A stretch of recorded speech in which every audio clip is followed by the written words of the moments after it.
Marketing is about values. Nike didn't call me and sell me this in a catalog.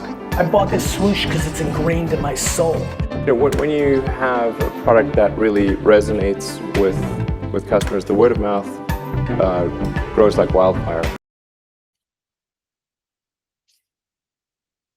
All right, man. You were telling me something the other day about a podcast you were listening to, I think, where they were talking about Rolex's secret marketing hack. Not today, not something they're doing now, but before they were a household name, something was going on there. What was that you were telling me about, and where'd you hear it? Yeah, so I think I've talked about a different podcast in the last few weeks, My First Million. I pretty much only listened to this podcast, My First Million, and then this other one called Acquired. Okay. The Acquired podcast is basically like two dudes that do crazy amounts of research, reading every book they can possibly find, listening to every interview they can possibly find of really amazing businesses, and then giving like a 4-hour-long podcast breakdown. So it's a great thing to listen to on a long drive, great thing to listen to, on a flight. But I was listening to the Rolex episode, and I didn't know the history of Rolex. So like, I grew up as a watch person, collecting watches. I think they're really cool. I'm a big fan of watches because I did not know this about you. I'm learning something new. I know you're a golfer.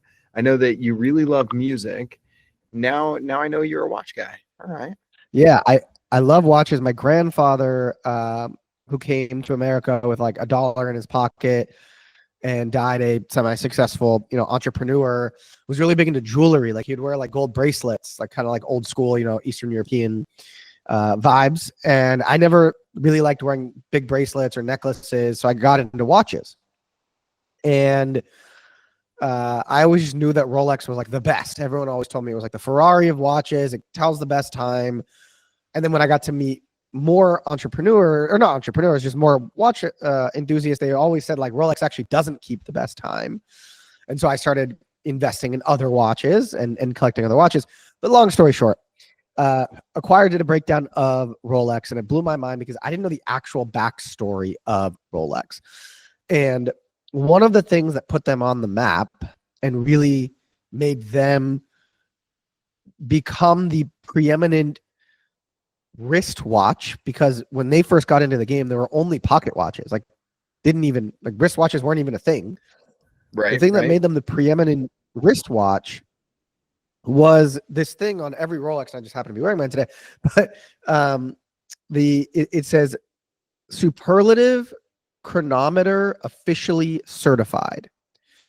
And what happened was, I forget the year, forgive me, but basically when people just started to make pocket watches, they would send the prototype of their different movements to this thing called the the Swiss Official Chronometer Testing Institute, COSC for short.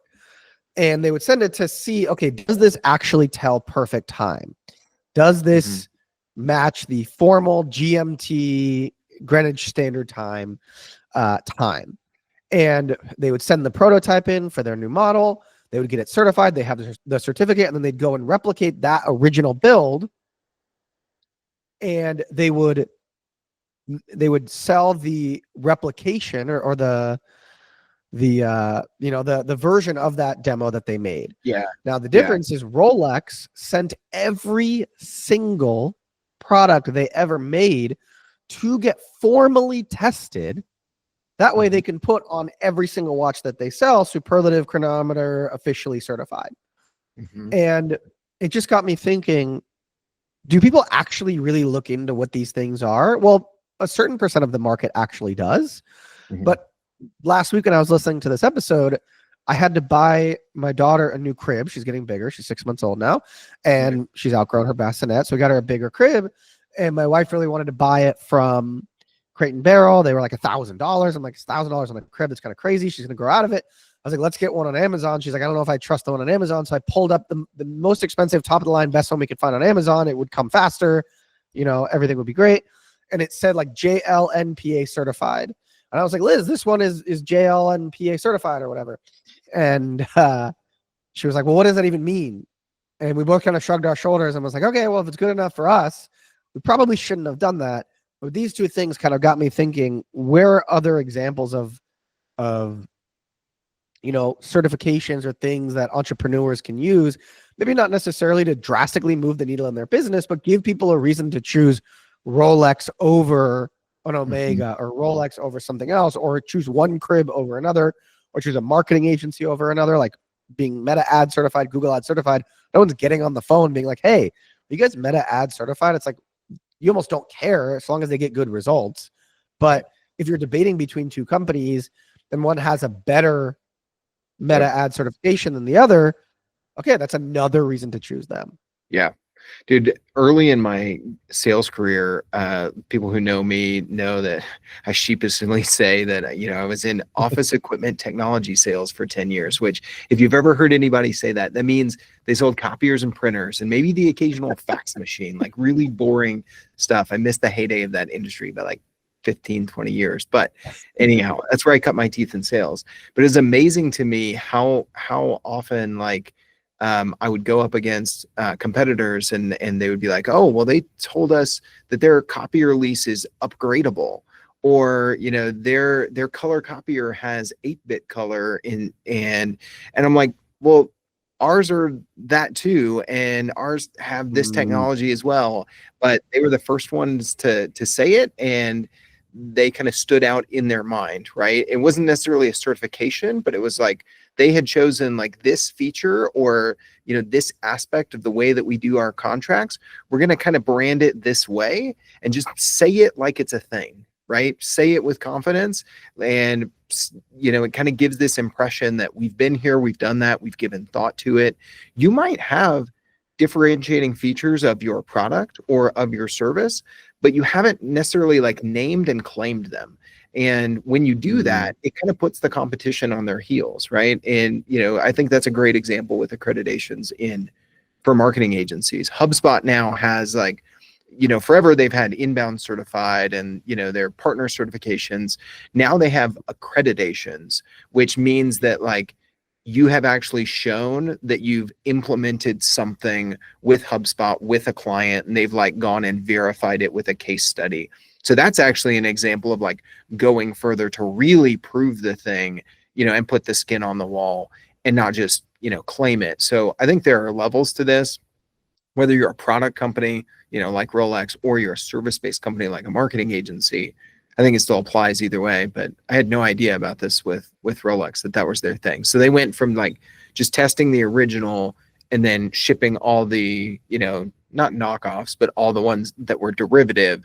And they sent every single one of them through the certification, which obviously cost them more, but allowed them to go towards that part of the market that wanted the higher quality, right? Yeah, as I understand it, if you're making anything, let's say you're making a car, you're going to build a prototype, right? Get it? You're going to get the prototype tested to make sure that it's safe. It was the same with Rolex, as I understand it. The way is every single watchmaker would send their prototype of their new model of their new watch to this legit certification thing, agency, whatever you want to call it, and they would get that prototype certified, but they couldn't actually put on the freaking face of the watch superlative chronometer officially certified. And so to your point, in my head for the rest of the week, by the way, I'm just going to, I mean, it's stuck. If you're listening and not on YouTube, I'm still reading it. I'm looking at my watch each time to read it. And it's funny because when I bought this, I had just sold my agency. Okay. And I Googled what it meant. And I remember reading this and I just figured okay, all Rolexes probably have this because Rolex is the best, but I didn't actually understand that means they have to send each freaking timepiece into the official certification stamper, the official agency. And that in my mind was man, Rolex is probably single-handedly responsible for 100 million Xing that company's revenue, or that agency, or that organization. Yeah, whoever did that certifying, right? Yeah. 10,000 watches a year, how many Rolexes are made a year, into that to get certified. But yeah, I mean, we were Meta ad certified and Google ad certified at my old ad agency before we sold it. I think one of my mentors taught me early on awards for ad agencies. There's a million of them out there. They really, really, really help. And when I would I only really applied to like 3 different award, like agency awards in my time running my agency. But as I was listening to this, I was like, man, I gotta go back to reapplying for awards, because all 3 of the ones that I applied to, we won. And one of them, we actually ended up beating out MediaCom and IBM Watson's advertising business, which I didn't even know existed until they told us that we were in the running with IBM Watson's advertising business, which is basically like an AI that optimizes creatives, which is what my whole last agency was built on. That was our whole thing. It's like we A/B tested more creatives than everyone else. Yeah. I would say that on calls. I was like, yeah, we beat out MediaCom. Like, you can Google them, billion-dollar company, or we beat out IBM Watson for creative testing. People are like, oh, wow, that's legit. And so to your point, like, people aren't coming to the call going, well, have you won awards, or are you, certified? But when you say it, and to your point, when you say it with confidence, we're 8-bit. Well, like, everyone has 8-bit. Oh, I didn't know that. Like, I hate to say you're the fool, like the buyer is the fool. David Ogilvy always said, don't offend your customer. Your customer is your wife. I don't want to say that, but yeah, it is wild how you can take something so simple and really turn it into like the cornerstone of your marketing. The last thing I want people to take away from this is what you just said there. Even in that example, this is a really good example of framing it, because you didn't just go and say, oh, well, we won this award. You actually led with, well, we beat out this billion-dollar company and IBM Watson and their AI powered this or that, because that would actually like catch people's eyes, get their eyes to widen a little bit, get them to stop and say, wait, what? You beat out $1 billion company, your agency's what size, right? I was just working with a client the other day to name, one of their upcoming webinars, or actually we were crafting kind of like an opening statement. And I was like, as a brand, you always want to communicate that you're the guide, and that guide needs 2 things. You need to communicate empathy, that you understand the problem you're trying to solve, and authority, which is, we're talking more about the second one today.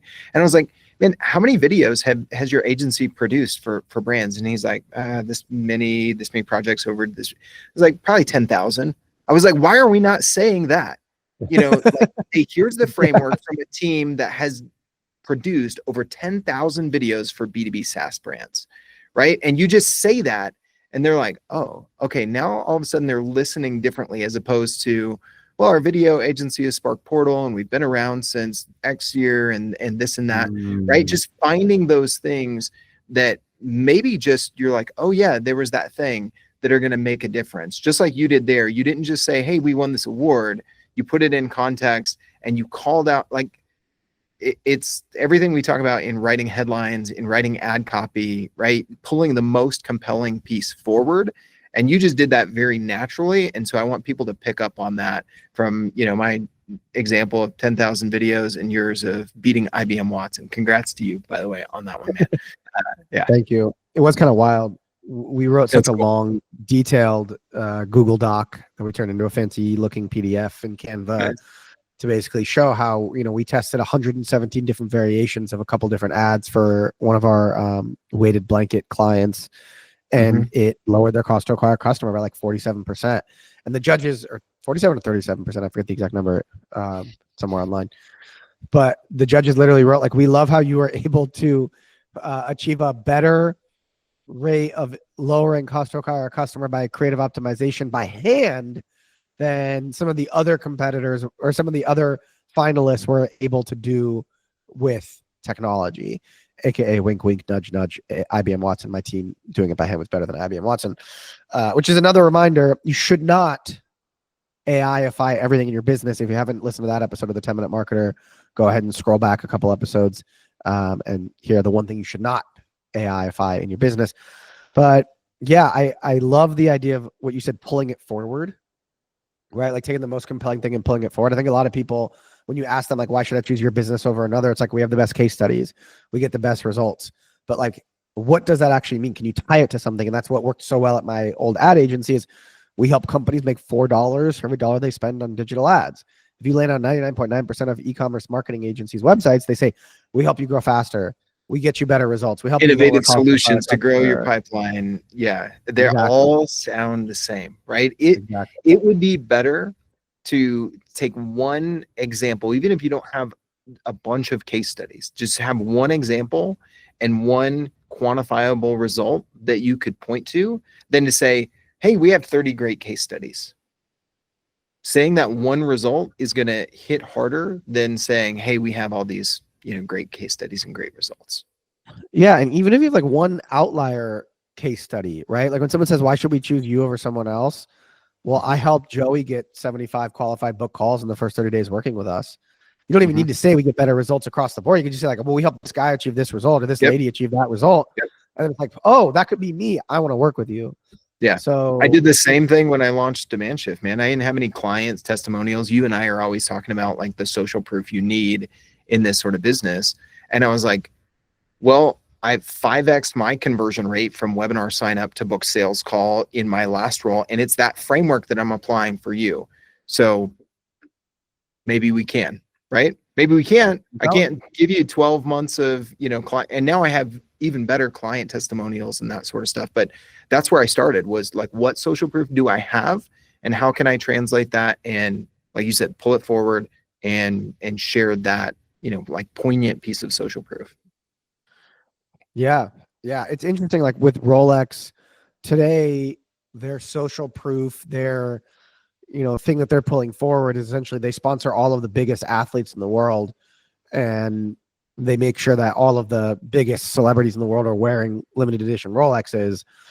And it's like, okay, why should you buy a Rolex? Because literally all the coolest, most successful people on planet Earth wear a Rolex. But,